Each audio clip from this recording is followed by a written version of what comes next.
China nagulat sa ginawa ni Justin Brownlee mga bro at Gilas Pilipinas makakalaban ang Jordan sa finals.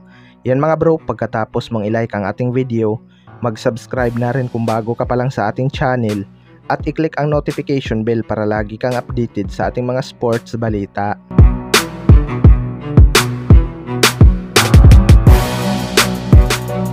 So naging maganda pa nga ang resulta ng pagkatalo ng Gilas Pilipinas kontra Jordan mga bro, dahil nagtuloy-tuloy nga ang kanilang panalo hanggang finals.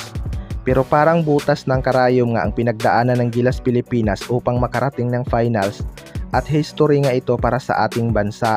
Makakalaban nga natin sa gold medal match ang Jordan mga bro, at magiging rematch ito ni Justin Brownlee at Rondy Hollis Jefferson.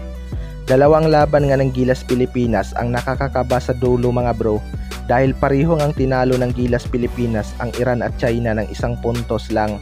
Grabing effort talaga ang pinakita ng Gilas Pilipinas, partikular na sa kanilang depensa mga bro.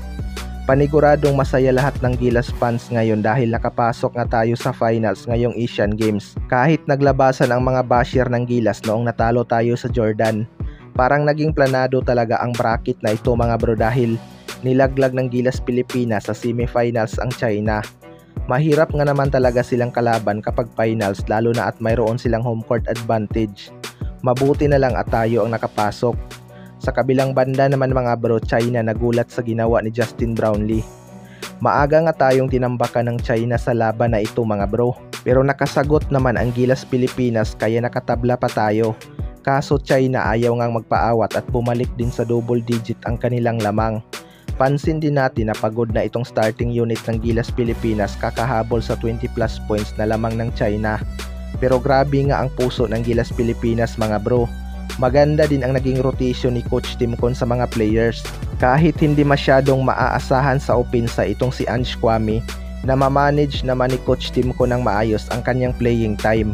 Naging malaking factor din ang sipag ni Scottie Thompson, lalo na sa rebounding mga bro. Pumapalag talaga sa China itong si Scottie Thompson. Pero ang isa nga sa mga naging dahilan sa paghabol ng Gilas Pilipinas ay ang mga threes ni Justin Brownlee noong dulo. Bantay sarado nga ng China si Justin Brownlee mga bro, kaya hindi ito masyadong tumitira sa simula upang hindi masyadong mapagod sa dulo.